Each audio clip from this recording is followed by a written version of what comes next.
Hello everyone. Today we're going to talk about graded and action potentials taking place within our neuron cells. The condition inside of our cell versus outside is not identical. And there are three important ions to know their relative concentration inside versus outside. And those are sodium, potassium, and chloride. If we take a look at this image right here, this is the intracellular fluid, and right here is the extracellular fluid, whether we're talking about the interstitial fluid or whether we're talking about the plasma.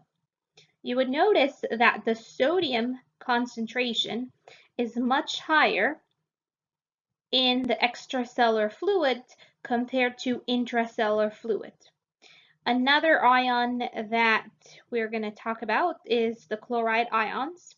You would notice that the chloride ion is much higher in the extracellular fluid compared to the intracellular fluid. So sodium and chloride ions are much higher in the ECF compared to the ICF, the intracellular fluid.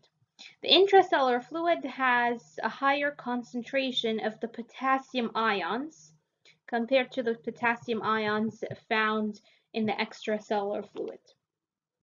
The electrical state inside of our cell is more negative compared to the electrical state outside of our cell, and we refer to that as the membrane potential.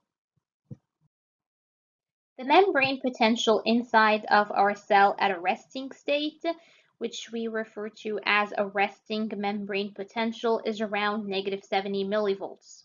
If we take a look at this graph right here, which is graphing the membrane potential inside of our cells, we notice that our resting membrane potential is around -70. If that resting membrane potential becomes more negative, we use the term hyperpolarization. So if it drops, let's say, to a -90 compared to a -70, we refer to that as hyperpolarization. If after it drops down to a -90 inside of your cell, it goes back to its normal state, we refer to that as repolarization, which means it's going back to its normal resting membrane potential. Now, if the resting membrane potential shifts from a -70 and now inside of your cell it becomes less negative, so the state shifts from a -70 to a -40, we refer to that as depolarization. So as we said, the electrical state inside of our cells, it's more negative compared to the state outside of our cells. So this image shows that our resting membrane potential inside of our neuron cells, it's usually around -70 millivolts. Now, why would the electrical state inside of our cell shift and becomes less negative or becomes more negative? That's usually due to the movement of ions. Either those ions are entering the cell or exiting the cell. That's going to cause a shift in that membrane potential. So as we said, we have more sodium ions outside the cell compared to inside. And so with the concept of diffusion, those ions are going to want to move down their concentration gradient. So basically those ions are going to want to move from the high concentration region to the low concentration region. And so since we have more sodium ions outside of the cell, the sodium ions would want to start entering into the cell. So they're going to move from high to low, from outside the cell to inside the cell.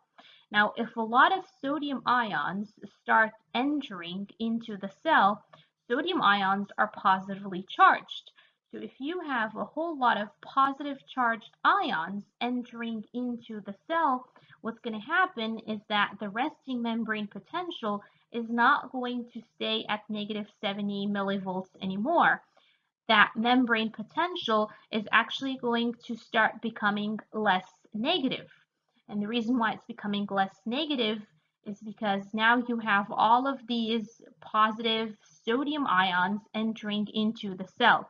So as you can see right here, there's a shift taking place, and we refer to that as the cell is depolarizing, meaning that the inside of the cell is now becoming less negative. Now, if the sodium ions stop entering the cell and the cell starts to go back to its normal resting membrane potential, we refer to this as repolarization. Now, what can happen that can cause your cell to go through what's known as hyperpolarization? As we said, we have potassium ions. We have a higher concentration of potassium ions inside the cell compared to outside. And so one more time with the concept of diffusion, the potassium ions would want to move from the high concentration region to the low concentration region. So the potassium ions would want to move outside the cell. And so if you have a lot of potassium ions leaving the cell, that means that you have a lot of positive charges, positive charged ions leaving your cell. And so the cell is actually going to start becoming more negative. So inside of the cell, the resting membrane potential is not going to stay at -70. It's going to start shifting to becoming more negative inside of the cell. So it might drop to a -80 or a -90, and we refer to that as hyperpolarization. So for the parts of our neurons, we have in this image right here, two neurons connected to each other. So there is a synapse, which is a connection between two neurons right here. Those spikes right here, we refer to them as the dendrites. And the dendrites are the receptive region of a neuron. They are the ones that are going to pick up a signal and trigger an electrical impulse known as a graded potential. Now that electrical impulse, known as the graded potential, is usually going to run from the dendrites down to the cell body. That graded potential, if it's strong enough when it reaches this region known as the axon hillock, or we can refer to it as the trigger zone. If it's strong enough by the time it reaches the axon hillock, that's going to trigger another electrical impulse, which we're going to refer to as the action potential.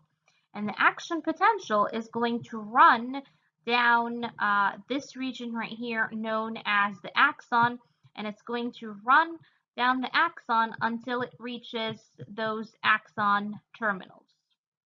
We're going to talk about the difference between the graded potential, that's usually the electrical impulse that runs from dendrites to the cell body.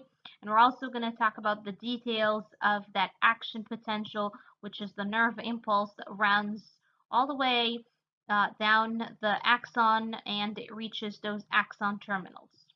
Now, if you notice those two neurons, they don't touch, so there's usually a gap right here known as the synaptic cleft. So there's a narrow gap in between the two neurons.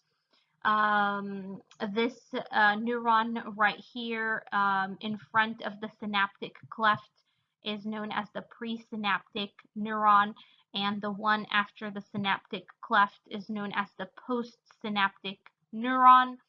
But a postsynaptic neuron we could also refer to it as a presynaptic if there was another neuron right after it. So if there's another neuron right after it, then this one could also be referred to as the presynaptic neuron.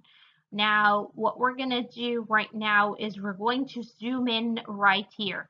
So we're going to zoom in on this region right here, where we're going to zoom in on the axon terminal of that presynaptic neuron. And we're going to go ahead and zoom in on that dendrite of the postsynaptic neuron.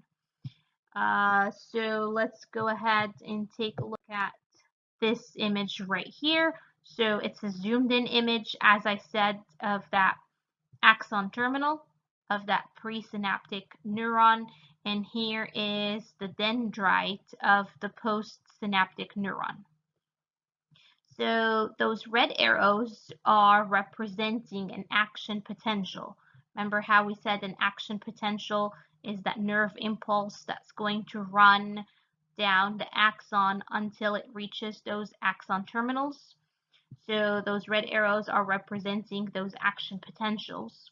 Now, as an action potential runs down an axon and makes its way all the way down to the axon terminal, what's going to happen to the inside of the axon and the inside of the axon terminal is that the state inside is going to depolarize, meaning that it's becoming less negative. And we're going to talk about the details of how that happens. It's due to the movement of sodium ions entering into the cell. That's what causes the cell to depolarize. But once the cell depolarizes, that depolarization state is going to cause some channels that are found right here on the edge of that axon terminal. Those channels, we refer to them as voltage-gated calcium channels. And the reason why they're called voltage is because they're only going to open if the resting membrane potential changes. So as I said, the resting membrane potential right now is becoming less negative. And so that's what triggers those voltage-gated calcium channels to open. Once the voltage-gated calcium channels open, calcium starts to enter inside of the axon terminal. And once calcium ions enter inside of those axon terminals, they're going to bind to some proteins inside of the axon terminals. And that's going to trigger those vesicles right here carrying the chemicals known as the neurotransmitters to get close to the axon terminal, kind of fuse with the axon terminal, and it's going to burst open, releasing those neurotransmitters in that space right here known as the synaptic cleft.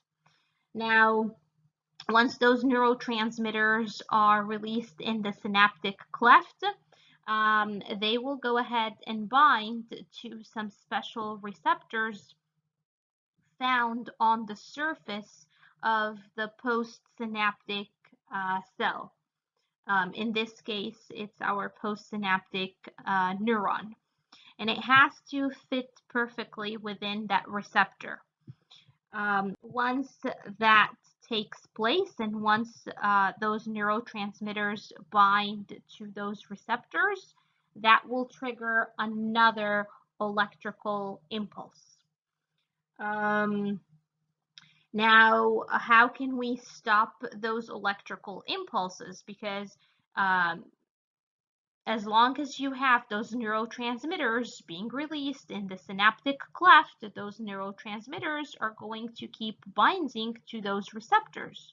And another electrical impulse is going to be initiated. So to stop that, those neurotransmitters are either going to get transported back into the axon terminals. So as you can see right here, they can actually be recycled and returned back to their axon terminals. And as I said, they can be recycled and reused later. Or there are usually some enzymes within that space, that synaptic cleft, and those enzymes are going to inactivate those neurotransmitters and break them down. Another way those neurotransmitters are going to diffuse away from that synaptic cleft. So those are three ways how the neurotransmitter action could be terminated. Either they will be broken down, or they will be taken back into the cells, or they're going to diffuse away from that connection, diffuse away from that synapse.